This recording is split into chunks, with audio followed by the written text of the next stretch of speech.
Ողջույն սիրելի ընկերներ, այս հոլովակում ձեզ համար կներկայացնեմ 2026 թվականի մարտ ամսվա հորոսկոպը այծեղջյուր նշանի համար։ Սիրելի այծեղջյուրներ, կնայենք մոլորակների դիրքավորումը այս ամսում, ինչպես նաև կնշեմ լարված օրերի մասին։ Իսկ մինչ սկսել է հորոսկոպը, հիշեցնեմ, որ առաջին հերթին նայում ենք ասցենդենտի նշանով, այնուհետև արդեն արևի նշանով։ Եթե մինչև հիմա չգիտեք, թե որ նշանում է գտնվում ձեր ասցենդենտը, կարող եք մեկնաբանություններում գրել, նշելով ձեր ծննդյան տվյալները, այսինքն ծննդյան օր, ամիս, տարի, քաղաք եւ ծննդյան ճշգրիտ ժամ։ Սիրով ձեզ կպատասխանեմ։ Ուրեմն, արևը մինչև մարտի 20-ը կգտնվի ձկներ նշանում, իսկ որտեղ արևն է, այնտեղ էներգիան է։ Ես երրորդ տունը ձեզ համար սիրելի ընկերներ լավ ժամանակահատված կլինի ինչ որ վերանայելու հարաբերությունները հարևանների քույր եղբայրների հետ, հատկապես հետընթաց Մերկուրին էլ է այնտեղ գտնվելու հենց մինչև ամսի 20-ը, այսինքն լավ ժամանակահատված է ինչ որ բաներ փոփոխության ենթարկելու հետ կապված հարաբերություններում, լավ ժամանակահատված է քննություններ վերահանձնելու համար։ Այն ամենը, ինչը եւս մեկ անգամ կարիք ունի եւս մեկ անգամ անելու, դրա համար լավ է, հատկապես եթե այն իրենից ներկայացնում է ինչ-որ փաստաթղթերի վերանայում կամ ինչ-որ դասընթացների գնալ, ավելի կրթվել, զարգանալ, լավ ժամանակահատված է։ Այս ժամանակահատվածում սիրելի ընկերներ խորհուրդ չեմ տա գնեք ցանկացած տեսակի կապի տրանսպորտի միջոց, քանի որ դրանք կամ շուտ կկոտրվեն, կկորցնեք կամ ուղղակի կհասկանաք, որ բավականին թանկ եք գնել։ Ամսի 20-ից հետո արևը կանցնի խոյ նշան, իսկ դա ձեր 4-րդ տունն է։ Իսկ դա նշանակում է, որ լավ ժամանակահատված է զբաղվելու ընտանիքի հետ կապված հարցերով, անշարժ գույքի գնման եւ վաճառքի համար եւս լավ ժամանակահատված է, գուցե տանը ինչ-որ փոփոխություններ եք ցանկանում մտցնել, նման ինչ-որ հարցերի համար լավ է։ Հետընթաց Մերկուրիի մասին առանձին նյութ ունեմ, այժմ չասեմ, որ չկրկնվեմ, հա։ Վեներան մինչև մարտի 6-ը կգտնվի ձկներ նշանում ձեր երրորդ տանը։ Վեներան երրորդ տանը գուցե ձեզ բերի ծանոթություն, գուցե բերի նոր հարևան կամ գուցե նախկին հարևանները հետ գան, հա։ Իսկ ամսի 6-ից սկսած Վեներան կանցնի խոյ նշան եւ կարծում եմ, որ շատերը կունենան ինչ-որ արժեքավոր գնում, գուցե տանը որոշեք տան վարակույրներ օրինակ փոխել, ինչ-որ տան կահույք փոխել եւ այլն կամ ինչ-որ արքու վաճառքի թեմա լինի, բայց եթե սիրելի ընկերներ ինչ-որ կարևոր արժեքավոր գնում պետք է կատարեք, ապա լավ կլինի սպասեք մարտի 20-ից հետո, քանի որ Մերկուրի մոլորակը հետընթաց է լինելու։ Մարս մոլորակը ամարտի 2-ից սկսած մինչև մարտի վերջ գտնվելու է ձկներ նշանում ձեր երրորդ տանը։ Շատ զգույշ եղեք ճանապարհներին, ձեր հեռախոսների նկատմամբ, քանի որ այստեղ մոլորակների դիրքավորումը, հա, Մերկուրին հետընթաց, Մարսը լարված, հա, մի փոքր զգույշ եղեք, հնարավոր է կորցնեք հեռախոս կամ կոտրվի հեռախոսի համակարգչի ինֆորմացիայի հետ եղեք զգույշ, տան կենցաղային տեխնիկայի հետ եղեք շատ զգույշ, սուր կտրող ծակող գործիքների հետ աշխատելիս եղեք շատ զգույշ, ինչպես նաև հնարավոր է իհարկե սա բոլորին չի վերաբերում, բայց հարաբերությունները օրինակ մի փոքր սրվեն հարևանների հետ կամ քույր եղբայրների հետ։ Նման հարցեր եւս կարող են լինել։ Համենայն դեպս ճանապարհներին եւս եղեք շատ զգույշ։ Յուպիտեր մոլորակը սիրելի ընկերներ ամսի 15-ից կդառնա ուղընթաց խեցգետի նշանի 15 աստիճանում եւ արդեն առաջ կգնա մինչեւ վերջ։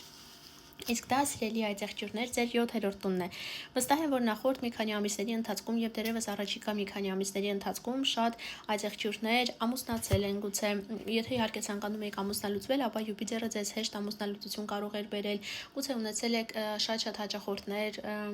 նման ինչ-որ հարցեր, հա, Յուպիտերը նման հարցերում օգնում է, բայց բոլորից շատ այս ամսում կզգան Յուպիտեր մոլորակի դրական ազդեցությունը բոլոր այն այծեղջյուրները, ովքեր այծեղջյուր են ասցենդենտով, այծեղջյուրը գտնվում է ասցենդենտի 15, 16, 17 աստիճաններում եւ ովքեր ծնվել են,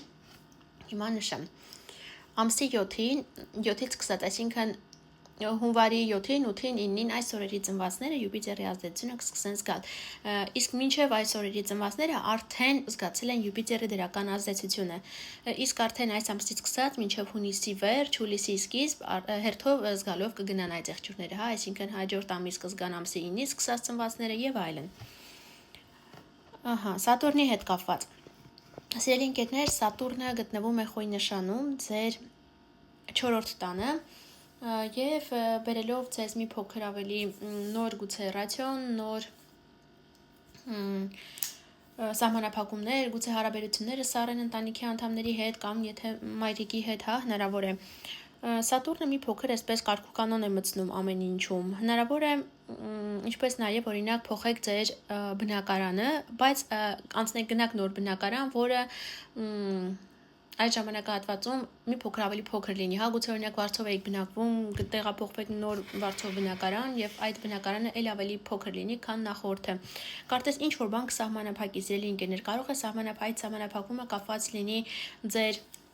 շփման հետ, օրինակ ընտանիքի անդամների հետ կամ ընտանիքի կազմը կարող է փոքրանալ։ Այս առաջիկա 2.5 տարիների ընթացքում գուցե օրինակ ընտանիքի անդամը ամուսնանա, գնա առանձին ապրելու եւ այդպիսով ընտանիքի կազմը փոքրանա, նման հարցեր եւս կարող են լինել։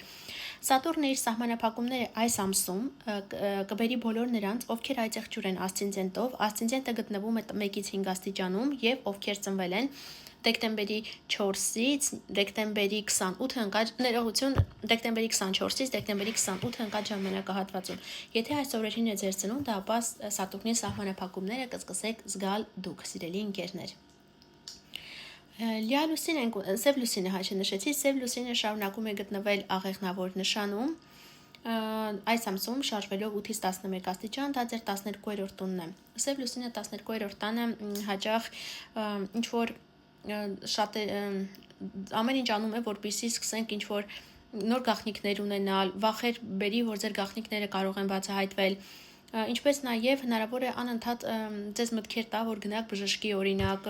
ձեզ թվա ինչ որ խնդիրներ կան առողջական, ամենայն դեպս եթե գնաք բժշկի եւ ինչ որ բուժում ձեզ գուցե նշանակեն կամ ինչ որ դիագնոզ տան, միանգամից մի հավատացեք, գնացեք եւս միտեղ եւս, քանի որ սև լուսինը հաճախ բերում է խաբեբա բժիշկների եւ այլն, կամ ինչ որ բուժում պետք է նշանակեն, ինչ որ մեկը ձեզ այսինչ տարբերակով կարող են բուժել, բայց իրականում բուժման տեղը վնաս հասցնի, այնպես որ զգույշ եղեք։ Սև լուսինը 12-րդ տանը հնարավոր է բերի նաև ինչ որ ձևով գումար աշխատել ձեզ, բայց որը կլինի ավելի մի փոքր մութ ճանապարհով, այնպես որ մինչև ինչ որ բանի մեջ թաթախվել է, լավ ամեն ինչ ուսումնասիրեք։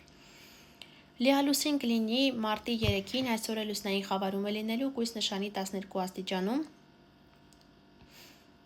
Դա սիրելի ընկերներ ձեր 9-րդ տունն է, իսկ խավարումը դա հստակ վերջնական կետ է, հստակ որոշում է արդեն, կապված բարձրագույն կրթության հետ կամ արտասահմանի թեմաներով, գուցե ուղղակի այս խավարման արդյունքում ինչ որ վիզա ստանաք եւ այլն, կամ ընդհակառակ իմանաք, որ չեք ստանալու, նման ինչ որ հարցեր կարող են լինել։ Խավարման հետ կապված առանձին նյութով իհարկե ես հանդես կգամ։ Լարված օրեր են ունենալու մինչև մարտի 4-ը, Ուրանը եւ Մարսը շարունակում են դեռևս նախորդ ամսվա վերջից լարված լինել, 90 աստիճանի անկյուն կազմել։